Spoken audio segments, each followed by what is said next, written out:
Hyvää huomenta. Nyt on tosiaan aamupala syöty. Nyt teen tässä vähän kouluhommia taas.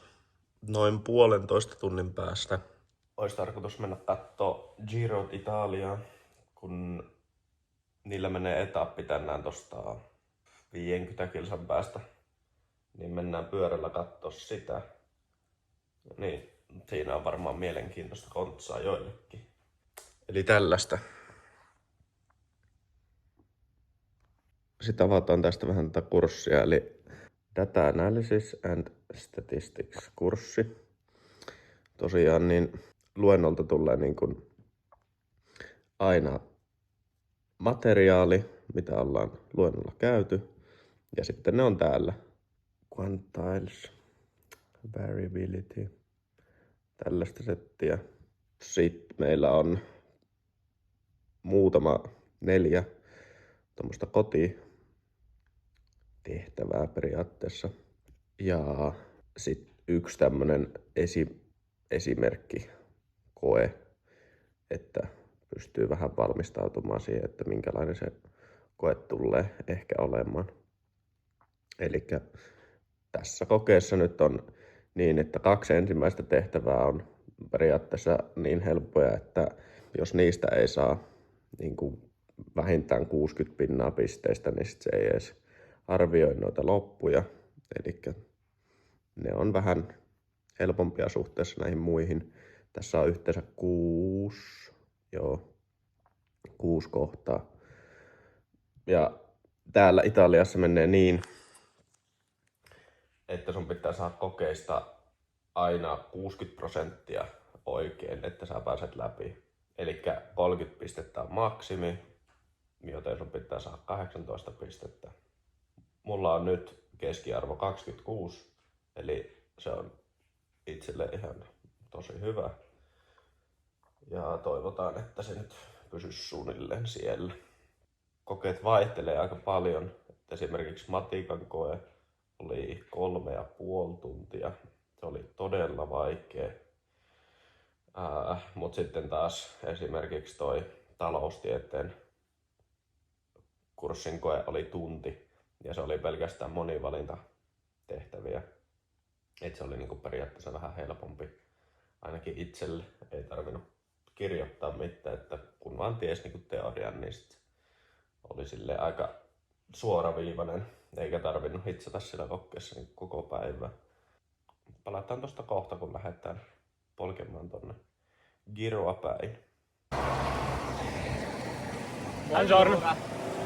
Allora, Male, oggi fa caldo. fa caldissimo. So, E io ho threshold, aggiungo. yeah, he's doing threshold. I'm not. Of course it's not.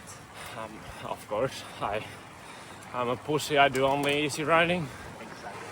Eli ollaan tässä matkalla tonne ylös paikkaan nimeltä Andalo. Siellä on maali tän päivän etapilla. What else? Yeah, I agree with him. Yes. The first part. Uh-huh. And of course, if you like the video, subscribe. And we're looking for a sponsor for going at a decent altitude where the temperature is below, let's say, 25 degrees. Okay. Now it's 35 degrees according to my computer. Mine says 39. 39. So it's a decent heat training, I would Yeah, say. exactly. Vaikuttaa siltä, että on muitakin ihmisiä löytämässä tänne.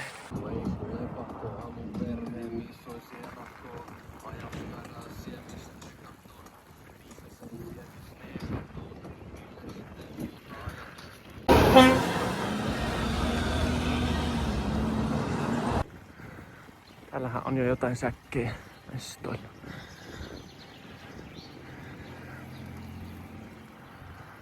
Siellä se Juha Luka Jähhi. On se kyllä. On kova. Lähettää joka päivä tehoja. Ainakin tunti tehoa joka päivä. Semmonen väli-ilmoitus, että Jos sattuis olemaan siellä innostuneita pyöräilyleirille osallistujia, järjestetään ton Pyryn kanssa pyöräilyleiri mun tohon ihan naapuriin. Semmonen 4 tähden hotelli. Sieltä on jo alustava tarjous kysytty.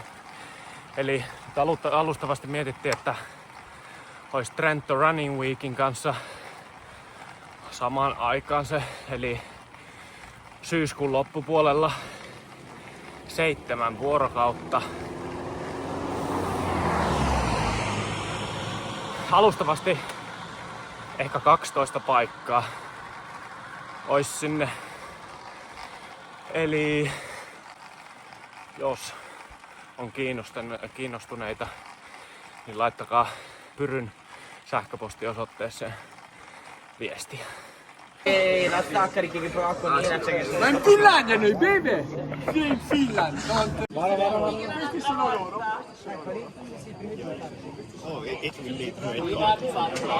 How are you? Pretty good. You Very good! you will be in the vlog. I will see in the standing.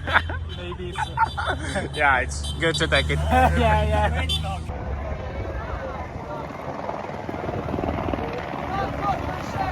Wow! Bye!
I drink the brief. Alla goccia. Dai, metà fuori. Sì, si è passato.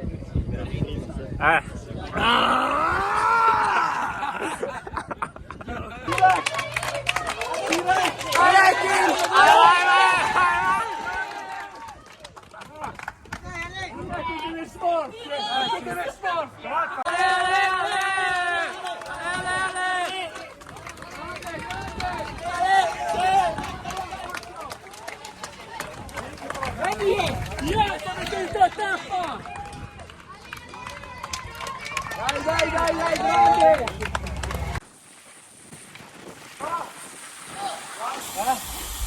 Però sì, fai un video? Perché?